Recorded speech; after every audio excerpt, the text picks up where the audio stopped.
understand why you actually wrote the story to begin with. And you might think, well, I don't want to do that because that'll be revealing too much. You're introducing the problem and the quandary, and you keep the solution to yourself and let them read it. And the answer to the quandary is your story.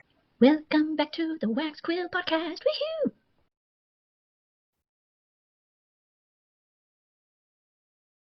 Welcome back to the Wax Quill Podcast. This is part 2 of Writing a Query with Dr. Erik Goodwyn. Erik, since we recorded that first part, your book has come out and you've been able to talk to customers and readers and see what really sells.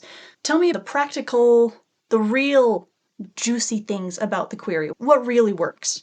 Well, in the first part of the video, I think we talked a little bit about how important it is to get the blurb right. And it was because it will sell the idea to a publisher or a literary agent. And after publishing it and doing several book signings at Barnes and Nobles here and there, I really realized why that is. And it's because people buy it based on the blurb. They would come up to the table, and if they had an interest in fantasy at all I had to do was really just hand them the book and they'd turn it over and read the blurb. And most of the time, they would go ahead and get a copy of it because the blurb worked. So that was nice confirmation. I thought that was be the case before, but yeah, it is. So this is why we want to make sure it's really, really good. Okay, and then quick review. There are three things that the author needs to worry about, right? You have the blurb, which is bigger, you Yeah. have the pitch sentence, and then you have the tagline, Yeah. So the right? blurb is a paragraph, no more, about what the book is about. You boil that down into your pitch sentence, then you boil that down in your tagline. You do that in that order because that's the only order that you can really do it. Then recognizing that that's the opposite way in which people will engage with the book. They'll look at the tagline if that's interesting. Sometimes you may only have a pitch sentence or a tagline only, but either way, if that's of interest, it's like one sentence, then they'll jump to the blurb. Can you give us a few examples, just the taglines? Those are like the little movie sentences that are across movie posters, right? Yes, it's a one sentence description of the boiled down essence of what your story is really about. And writers, Okay. myself included, hate doing this because you feel like there's so much more, and there is. But at the heart of your story is something that is essential. What is it? That's what this process is about. For King of the Forgotten Darkness, the tagline for that was hiding from your demons only makes them stronger because the one of the big themes of the story is facing trauma and using the fantastical imagery of fantasy as a vessel for that. And so, other taglines, one of the famous ones that I shared with you earlier was "In space, no one can hear you scream." Right? That one goes to the original Alien movie, and it boils it all down to it's a haunted house in space. That's really what it is. At that point, you've constructed your hook and your question, and you want to turn it into a catchy sort of thing that appears to have a contradiction within it. It provokes curiosity. That's all the tagline has to do. You do not have to explain every detail of your novel with it. All you got to do is say, "Well, here's what happens here," and then they'll be like, "Well, I'm curious. I want to know more about that." Then you've done your job as your tagline. It sounds like you're completely ignoring character. You don't mention your character at all in the Nope. tagline. At all. No. You don't mention your setting, maybe a little bit. Maybe. Maybe. In Yeah. space, no one can hear you scream. Right. So, But but it sounds with like you want to scare them. yes, like with mine, the only fantasy element in my tagline is the mention of demons, but that could be metaphorical because it's in a fantasy novel, those kinds of things become literalized into actual monsters and demons and all that. But it could work either way. It's only until later that they realize that, oh, this is a fantasy story. So again, you're Yeah. absolutely right. You don't have to worry that much about setting. You don't have to worry about what about your main character. You don't have to worry about side quests or subplots or any of that crap. What is the main conflict? That's what you want to know when you go. Well, it's almost like you're trying to take the fear of the character and their experience, and of course, as an author, that's what you're trying to do. You're trying to put that on top of the reader, Yeah.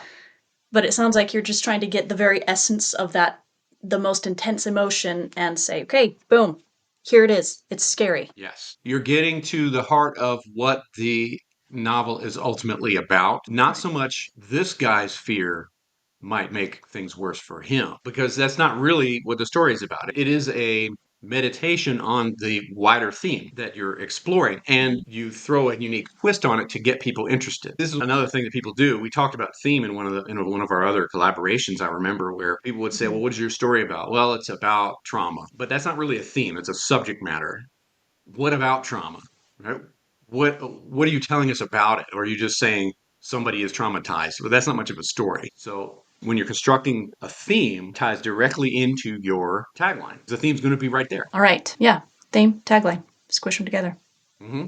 Love it. So the general process is that you want your blurb to contain the protagonist, their desire, what's the main story problem, what is at risk, what must be accomplished, and then a hint at the wider story. Those 6 elements. So the main character, desire, problem, stakes, solution, and then hints. That's your blurb, right? But we're not talking about the blurb yet. We got to boil that down into the pitch sentence. The pitch sentence is you take your blurb, what you just said, and reframe the problem, stakes, and solution as a question. You use the desire, the stakes, and the goal, incorporate that into a question. What if you had to unleash your darkest emotions to save what you love? That's what King of Forgotten Darkness is about. And so then you can then leave it as a question. That's a great way to do it because you're evoking curiosity. What does happen? What do I do? So then all of a sudden you've hooked them in. They'll read the blurb and you're on the right path, right? Or you could reframe it as a sentence. A young man wants to save his family, but it might cost him his soul. Now, I'm rattling these off as if I just came up with them. It took me weeks to come up with these, to boil it down into its essence and turn it into a catchy question like that. And then from there, I went to the tagline, which isn't just basically you're taking your pitch sentence and reframing it into a catchy hook or a question or an apparent contradiction that provokes curiosity. So there's a lot of similarity between the pitch sentence and the tagline, and you can exchange them if you want to. What's more important is the process of boiling down the blurb into one of these two. Shall we look at some sentences? Yeah, Sentences? sentences is Yeah, let's do it. Let's just rip them apart. we'll rip them apart. Some examples would be if you've looked at your book, say, and you've got a story where essentially you've got the following things. You've got a story problem, right? A grieving widow longs to find happiness. That's the desire. Grieving widow, there's your main character. You don't have to say much about them, just enough to orient the reader. Grieving widow. Okay, I know what that is. They're longing to find happiness again. That's what their desire is. However, here's your problem. A suitor presses her with his attentions. Uh-oh. There's your problem. Then what's the cost and the risk? She has to let go of the past in order to realize her goal. That's the solution. So then what do I do with that? How do I turn that blurb into a pitch sentence? What's the theme here? The theme is it possible to find happiness by letting go of the past? It's the choice between the two things, the apparently irreconcilable things. What's our main character going to do? I have to read the book to find out. So then my pitch sentence will be this. A young widow wants to take a chance on a new suitor, but what will it cost for her to let go of the past? Reframing that into a tagline, holding on sometimes means letting go. See how that works? Let's do another one. A teenage boy whose father was murdered. Bam, that's a big one. Wants to make sense of his father's death. So you got your main character, your desire. Who are they? What do they want? When he discovers the identity of his father's killer problem, he must set aside his desire to seek revenge. There's your cost or risk in order to forgive. And there's your solution. So, what's the theme here? The theme would be, does revenge make sense of murder? That's a beefy one. How do I turn that into a pitch sentence? I go from that to a teenage boy whose father was murdered, my main character, faces a life and death decision when he discovers the identity of his father's killer. Boiling that down even more into a tagline, does murder justify murder? So framing it that way draws the reader in, says, I want to know what this guy's going to do. How does this work? How does he manage to figure this out? If you make it an easy and obvious answer, people aren't going to read it because they've already kind of figured it out. It's kind of like going to the movies and you see the trailer and it gives away the whole movie. Well, I don't need to see the movie now. I just saw, everything in the trailer. So you don't want to do that. I hate that. All right. Yeah, I hate that. It drives me crazy. All right. So I got another one. Then we'll get into the ones that you suggest. Yeah. Young girl who wants to fit in. She's a young girl. There's your character. She wants to fit in. Very relatable. She encounters a bully in the new school. Boom, there's your problem. It's the problem is always the thing that's getting in the way of them achieving the desire that you just told us. Right? If it don't have that, I don't have a story.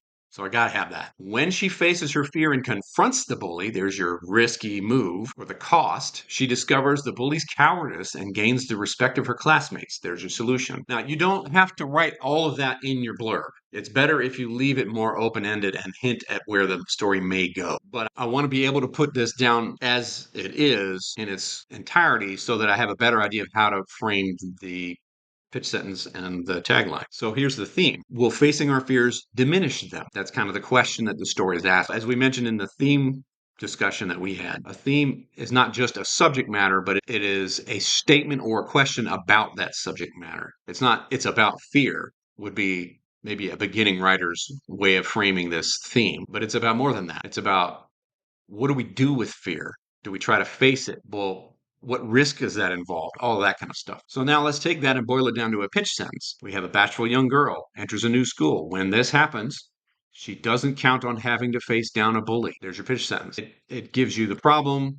It gives you the theme. It's under the surface there, but it's there. And then tagline is facing a bully wasn't part of her curriculum. I like that one. Yeah. Yeah, that was So, good. and you see the tagline is a little bit more pithy and a little bit more soundbitey. It's just something that's kind of quick and clever and witty if you can come up with it. It's just something that makes people stop and go, hey, what are they saying here? Oh, that's interesting. Haha, that's clever. And then you've got them because you want them to read more. That's all it has to do. All right. I had misunderstood and I had tried to combine the pitch sentence with the tagline. So I think they're a bit too squished.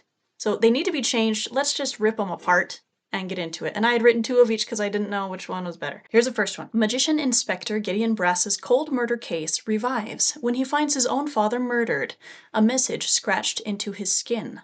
When his jealous stepmother tricks him, he must choose between seeking revenge or fighting for his freedom. That's too much. It's still too much, so I boiled it down a little bit further and I don't know where to go with from here. After finding the corpse of his murdered father and being enslaved by his nasty stepmother, Magician Inspector Gideon Brass must choose between hounding the streets for the serial killer or clawing for his freedom.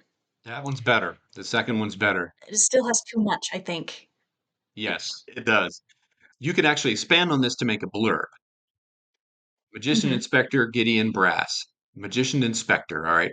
Now, another thing about blurbs, you don't need to say anybody's name. You can if you want to, if it's brief, but only ever do one name of your main character, and that's it. The rest of it is just going to be wah, wah, wah, wah, wah, wah to the reader. They're not going to be able to Mm-hmm. process it. So the second one is stronger in one way, but I would say start off with your main character and say a magician inspector cold murder case revives when he finds his own father murdered. Boom. That's really good. The message scratched under Okay. his skin is not necessary. Okay. Take that out Yeah. then. It's Fine. cool, but you don't need it for the blurb. Save that for when they read the No, book and it's they find out how cool that is. Right. Now, the problem with the second part here is what does the jealous stepmother have to do with the murder? hmm. Right. So, my problem needs to be related to the desire. And his intense desire here is implied. You could spell it out. He wants nothing more than to solve his father's murder. I don't think you need to say that because most people will read that and say, yeah, well, Yeah. right. So you notice in the previous ones, we always spelled out in pretty concrete terms what the main character wants. The young girl wants to Yeah. fit in, you know, the character from my book wants uh, to find out what happened to his mother, who he's told isn't actually dead, that kind of stuff. So then here, maybe if you could somehow tweak this down into how is she impeding his process? Does she imprison him? That's what it sounds like, right? So then you could say, Now, do I even need to say that his stepmother imprisons him? Could I take her out and just yeah, say he is imprisoned? yeah, because in the blurb, I don't have any context for the stepmother. I don't know who Okay. she is or what she's trying to do or anything. So it's not really important. The important thing is that main character can't solve the murder because he gets thrown in a prison. He's kidnapped, whatever, however you want to frame it, right? Now then, Yeah. yeah, all right. So there's your problem. Now, what is at risk? What must be accomplished in order for him to win or get what he wants, right? So only you can answer that because you wrote the story. But it sounds like he has to choose between revenge and freedom. So for the blurb, would I include the bit about the stepmother and just make sure it's out of the pitch sentence? Or would I I wouldn't even include it in the blurb. take her out of both? Yeah, I wouldn't even include it in the blurb. This would be the equivalent of me explaining who tells Liam that his mother's not dead. It doesn't matter for the blurb. Okay. So Yeah. that's not in there, right? I don't Doesn't need matter. Dr. Mordoran in there. As fun as a character as he is, he's not necessary for the blurb. He finds out. So I've got to be just absolutely laser focused on the biggest and most pervasive conflict of the entire thing. And it sounds like in this one, it's a murder mystery. Obviously, solving the Yes. murder, but you've made it personal. This guy wants to solve a murder just not just because he's an inspector, but because it's his father's murder. So that's very personal. That's great. Now all we just need to know is, well, why can't he do that? Well, because he got imprisoned. Okay, well, what's he got to do to Yeah. get out of Because that it's been mess? prison. Okay. All right. And so, in order to get out of the Yeah. mess, Yes. he has to choose, he has to make an internal, difficult choice between two really awful. That's the essence of drama and the essence of, plot right there. Okay, Okay. so in that sense, actually, I have to go back on my former thing because I said the second one's better, but actually the first one's a little bit better because it spells those things out more clearly. Just needs to be more trimmed than the second one. Yeah. However, you do say that he has to choose between hounding the streets for the serial killer or clawing for his freedom. Now, part of that sentence is a little confusing to me. Like, how can he hound the streets if he's not free to hound the So I would street need to say escaping to pursue the serial killer or doing something else? something else. I got mixed up right there. Okay. All right. Well, that's a work in progress. All right. Yeah, So for sure, let's which is let's hear sad the because I've next been one. working on this book forever. Yeah. But see, this process helps you to streamline your storytelling and make it more coherent. And readers love that and they crave that. Next one. Next one. Sophie, upon being arrested for theft, must pay her debt by spying in a shabby apothecary, where she realizes the shop is haunted and must decide between saving the cheeky shopkeeper's life or finally getting home. Now, this one I was really proud of when I wrote it, but now I feel like it's all over the place and has no direction. Let's analyze. But here's Let's the break second. it down. Let's break it down. Oh, here, yeah. Tell me the second one first. Okay, the second one I kind of flipped over and condensed it. So, finally getting home or saving the life of an intriguing nemesis is not a choice Sophie expected to risk when she is forced to spy on her blackmailer's competition in a haunted apothecary. Okay. There's way too much going on in that sentence. I know. I mean, it's a valiant effort, but this just shows us, any of you out there watching this is not an easy process. It seems easy, it ain't. It's nerve-wracking, I'll tell you. Okay, so let's break down the first one. Sophie. I don't know anything about Sophie. I don't know how old she is. I don't know what she does for a living. I don't know anything about her. So at least one or two words in there. For my blurb, I So replace introduced her that. name with one or two No, you can things. keep the name. Sophie is a you know, astronaut, forensic astronomer. I don't know what the heck she is. Whatever, however you can identify and orient the reader to her will help. Like for example, for King of the Forgotten Darkness, I tried to make it actually kind of witty by saying he's a traumatized warrior in a world free of war. That Yeah, I already like that. draws That was people poetic. in. Yeah, it draws people in, and I worked a long time just on that part. How do I introduce the main character in a way that's catchy and contains some kind of Mhm. paradox within it to draw people's interest? You may not necessarily be able to do that. I was able to do that because I've got the two worlds and all of that stuff. But if you can give us something kind of seemingly contradictory or unusual about your main character, that's bonus points. So if I called her husband seeking Sophie, Is that all there would is that to her? help? No.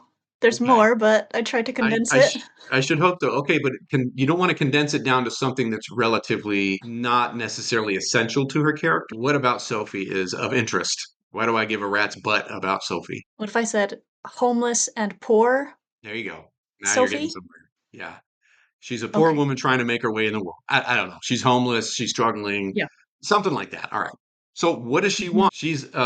She's arrested for theft. All right. So that's good. She's homeless and then she's arrested. Right. I'm already she rooting for her because she's such a huge underdog already. Mhm. And the only way that she can pay her debt is to, well, let's see. Let's back up a second. What does she want more than anything else? We got to get that desire in. She wants to get home. Okay, that's She good. she's That's been kicked really off of a caravan because her money ran out, and now she's in the middle of nowhere trying to get home. okay. So that none of that's in here. That needs to go in here. As Really? Oh, briefly okay. as you, Because I as took it out. briefly as you can. Yeah, that's really good because Uh-oh. now I have an idea of who she is and what her situation is. Okay. All she wants to do is get home is really good because it's a concrete, identifiable, physical goal. I need to go and do this thing. In the previous one, you had the murder. That's a concrete. Oh. You don't want your goal to be, I want to be fulfilled in life. You don't want anything vague or, empty like that. As the more specific Mhm. it is, the better. Liam wants to go find out what happened to his mother. Concrete, simple, easy to Mhm. understand. Sophie, she's Mhm. down on her luck and just wants to get home. She's stranded in the middle of nowhere Mhm. and homeless and arrested. I mean, we're authors. We got to Mhm. pile the problems onto our main character and like, torture him to no We do. end. It's our Yeah, favorite it's like, thing. no, no, send in the murder hornets. Let's go. Okay, then Yeah. there's something keeping her from getting home. What is it? Well, getting arrested. So the only way to fix that situation is to spy on a haunted apothecary. Okay, so now we're also hinting at genre here. This is like a supernatural thriller or paranormal mystery or something like that. Well, she thinks it's haunted. Okay, okay. It's a fantasy, and I maybe should have put more in that, but it's going to be a fantasy romance, and it's got 2 books. So Okay. this is just for the first one. Okay. That's another thing. We didn't talk about this, but you want the genre to somehow kind of bleed through in the process of your blurb. I really don't have a clue here with this blurb that you're writing a romantic. It's a little. There's a little bit of it in there. You know, I'm trying to decide whether I need to save the cheeky shoplifter's life or finally get home. So there's your deep conflict here. In a romantasy, it's going to be about choosing love over X, whatever it is. And of course, it's a romance, so they're always going to pick love. But that's why the readers come. They want that. That's the catharsis they seek in a romance. Nothing wrong with that. But of course, the thing about a romance is that it's very simple if you don't include lots of complications. Mhm. And so in a blurb, you want to hint at what are those complications. She's forced into this job with the cheeky shoplifter, I'm assuming is the love interest. Shopkeeper. Yes. Yes. He works there. So the shopkeeper is going to be an antagonist at first. Yeah, Doesn't he have to knows be. what she's up to. And it Okay. makes her life very difficult. Okay. So she has to spy in order to get her freedom, but winds up getting entangled with a mysterious shopkeeper who has an agenda of his own.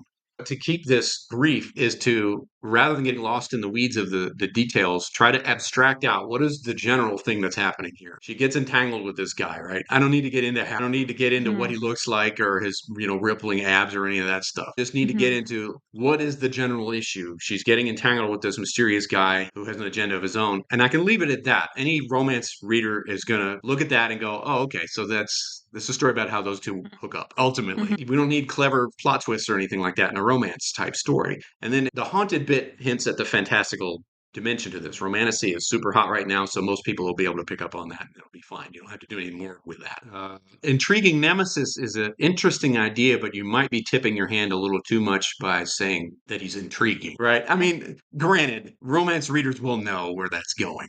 They're not They'll know, stupid. but Right, but you can't just tell them because then it spoils the illusion. It's kind of like I don't want to know what the trick to the magic trick is. mhm. It's like the prestige, right? I want to be fooled. So in the second one, you're talking about another dimension to the story: the choice between saving the life of an intriguing nemesis versus getting home, right? So the intriguing nemesis in this is not the shopkeeper. Yes, yeah.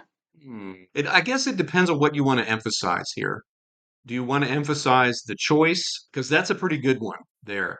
It's not obvious what choice she's going to necessarily, at least not superficially obvious. Whereas the other one is, like I said, if you just say that she gets entangled with the mysterious shopkeeper with his own agenda, that doesn't tell us necessarily what her ultimate choice needs to be. So it kind of depends on what's more important to your story. Is it navigating the entanglement there on her trying to get home, but then this guy is there and what's he all about? But in the second one, you hint that actually she winds up having to make a choice between the romantic interest and getting home. So if that's more fundamental, then you probably ought to go in that direction, and only you can answer that. Yeah, and Yeah, I'll have to it's a think about work in that because progress. I have to rewrite it anyway. All right, We got more. We're pummeling you guys with examples here. I hope you enjoy this suffering I'm going through to it do is. this. Okay. Yes, it's agony. Demon Beelzebor is transferring his soul into a new body when disaster traps him into a robot vacuum and lands him in the broken home of a grieving widow, forcing him to decide if he will recover his demon status by killing what the woman has left or sacrificing his immortal life for her and her children instead. So you get your character. He's a demon. All right, that tells everything I need to know. And he's transferring his soul into a new body. Why? So you might say wants nothing more than to transfer his soul into a new body because X. See, this is the blurb. You've jammed it into one sentence, but you don't have to do that for the blurb, right? Now, that was misunderstanding the assignment a little, which is Yeah, yeah, that definitely. happens. Yeah. Yeah, it happens. You don't have to do that. Jam all this stuff into one sentence. That's more work than you need to do. You can break this down a little bit and breathe, let it breathe a little bit more. So we know he's a demon. What does he want? Why does he want to transfer his soul into a new body? Just because it's old. Okay, so He just needs a new one every demon. now and then. So the demon Not a big deal. Belzebor has grown tired of his old body and wants a new one. There. So there's Sure, yeah, that's that works. your main character. That's what he wants. Now, why is Why can't he do it? Because he got sucked into a robot Mhm. vacuum. Like to me, I'm thinking a vacuum like the vacuum of space, or more like zzz, vacuum. This is a comedy. Like those Roomba vacuums. That is hilarious. Okay. It is. And I he had a lands lot of fun with this one. in the broken home of a grieving widow. Period. You don't have to Mhm. keep going. He has to decide between killing what the woman has left or sacrificing his immortal life for her. This one's a very clear blurb that you've got. It gives us all Okay. of the elements that we need. Who the protagonist, what they want, problem, what it's at risk, Mhm. the widower's life and her children's life, or his immortal soul, his immortal life. Maybe not his soul, but his immortality, right? Mm-hmm. And so what must be accomplished is that he has to make a choice. Mm-hmm. And it kind of hints at the wider story very much so because it's telling us in the process of being captured here, he apparently learned some new things that he didn't know about life. Now, how do I turn that into a pitch? So the pitch Mm-hmm. sentence is taking your blurb and boiling it down to its very essential features of, in this case, is it possible for a demon to care about someone else? That's your pitch, right? Oh, that's good. You can make it more flowery if you want, but that's really kind of what you're getting at. Yeah, and your tagline would be a clever way of repackaging that into a kind of pithy thing like sometimes even the most evil monster has a heart or something like so even demons can care sometimes. I don't know, something like that. It kind of gives you a hint because I'm assuming that he doesn't decide to just off the woman and the children. That seems like it would be kind of dark. This feels like kind of a lighthearted with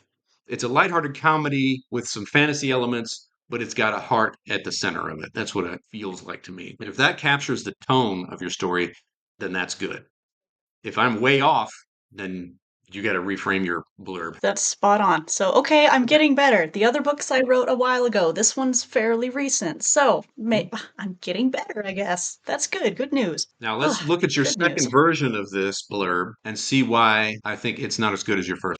Great. And again, I was trying to combine the tagline and the pitch sentence. So, it's a little bit it's like sandwiched in Yeah. between.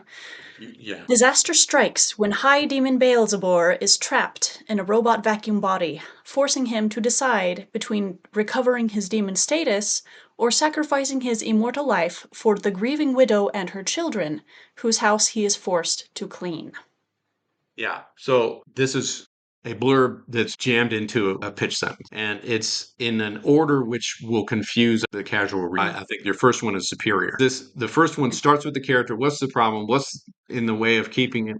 What's the issue? What does he want? What's keeping him from getting him what he wants? What's going to have to be decided between in order for the story to resolve. It's in order, it's clear, it's concise, it conveys tone. This one, it does the same things, but it's jumbled in the order. Disaster strikes when, blah, blah, blah. And then at the Mhm. very end, whose house he is forced to clean should be at the beginning because so the order is Yeah, I agree with that. it muddies the water. You don't, and you want to be super clear for these. This Hmm. is somebody who's just picking up a random book. They kind of don't really care, and they're just sort of reading it because I mean they're not. It's not like an academic essay where like you've got people going through it with a fine tooth comb, right? They gotta be super, super, super clear.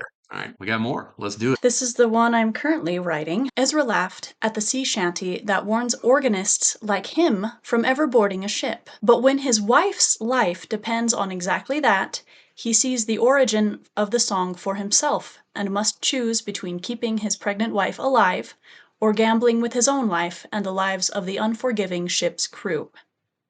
Okay. Seems like there's a lot in there. So again, my approach is just simple, simple, simple. Keep it as simple as you can. I don't know much about Ezra. Is he a pirate? I don't know. I Mm. don't have a hint. I don't have a clue really to orient other than a name. I don't know anything else about him. So you need that. And So then if I said this bit about the sea shanty warning organist, him from boarding a ship, I don't have mhm, much context for that, so I don't know why I should care. And in order mhm. for the reader to know why they should care, I need to know who the person is and what they want. Those are the two things that will help me figure out why do I give a crap. See, So it so should be so if I were to rewrite it, it would be better to say musician Ezra wants nothing more than to save his wife's life, but when the medicine she needs is this is too long already, is out of reach, he must face a cursed sea or oh, gosh, I'm already that's, lost. you're lost, but that's still better than what you have. It's better than that, yeah. It's better than the other one because the other one Oh, is kind of all over the place and it feels like a jumble of ideas, and I don't have a clear way of. I have to work to piece together what's going on, and you do not want that. We spoon feed them the information when it comes to the blurb. no, those six things in order that you mentioned at the beginning, those seemed exactly what we need to be Yeah, holding on to real tight, yeah, and that's really that's tight. what helped me get a blurb constructed in such a way that I got a publisher interested in my story. So that's, Mhm. I swear by it. Introduce the protagonist, so musician Ezra, good. He wants to save his wife's life, pregnant wife's Mhm. life. So there's two lives at Mhm. risk here. But why can't he do that?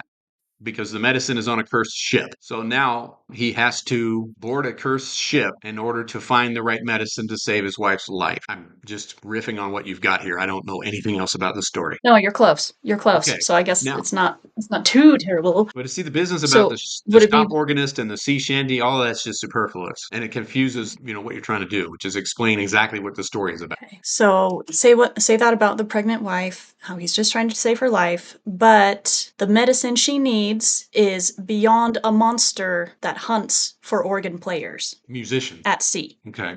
Musicians, yeah, So we could say musicians, sure.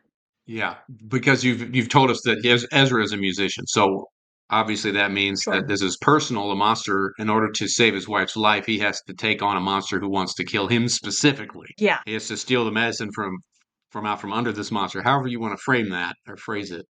The Mhm. important thing is to get the elements in there in a clear, concise format. Now, if I'm going to take this to the next level, I need to understand what is involved. Is this just like a straightforward swashbuckling kind of adventure where there's not a whole lot of like inner journey? Have Yeah, an inner it's journey. got both. Oh, I was just gonna say, so Sophie has her own inner journey of choosing love versus getting home, and then your murder mystery guy has to choose between the things, but that all has to do Mhm. with their inner. In this last one Mhm. here, I don't really have much of a clue as to what the inner transformation might look like. In order for him to get the medicine to Mhm. save his wife, what does he have to do internally? Mhm. What does he have to Because do that internally? right, Right. because the internal thing that has to be accomplished is going to be your pitch sentence. In King of the Mhm. Forgotten Darkness, Liam has to basically face his worst fears in order to get what he wants, right? So, and that's the most straightforward way of looking at it. Of course, you've read the book, so you know that there's a whole lot more to it than just that, but that I've got time for.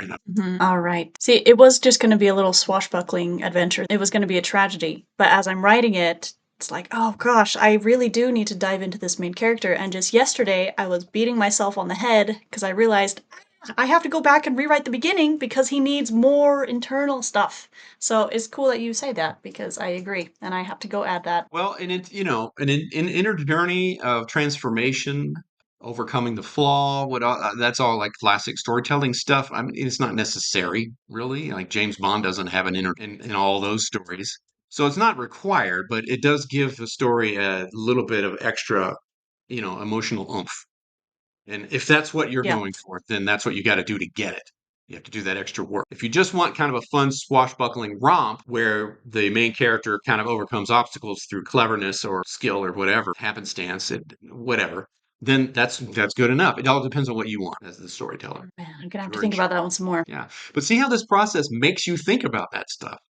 It forces you It's to ask exhausting. yourself, yes, but it's worth it. And you're doing most of the work right now. Had a lot of practice. But once you get the Wow. hang of this, it becomes easier. And it gives Okay. you a framework for being able to answer the dreaded question that somebody randomly hears that you've been writing a novel and they say, "What's it about?" And you're like, "Guy." That's what most beginning writers do. Then they give you this thing that sounds like a 2-year old, and then this happened, and that happened, and then that happened, and their eyes glaze over. Yeah. This process gives you the answer, the elevator pitch for what your story. Okay. Well, thank you so much. I have learned a lot, and I'm very glad it's recorded because I will need to go back and write a lot of this down. So, any homework advice for the listeners? Go through that list for the story you're working on and comment on the Wax Quill video here to share with us what's your blurb, right? Throw it out there. Yeah, that sounds good. Do that. Do that. That's your homework. Do it below. Yep, homework. Comment below. Remember about this that this process will a lot of times help you to understand why you actually wrote the story to begin with. It gets at the heart of your story. And you might think, well, I don't want to do that because that'll be revealing too much. No, that's a separate issue. You're introducing the problem and the quandary, and you keep the solution to yourself and let them read it. And the answer to the quandary is your story.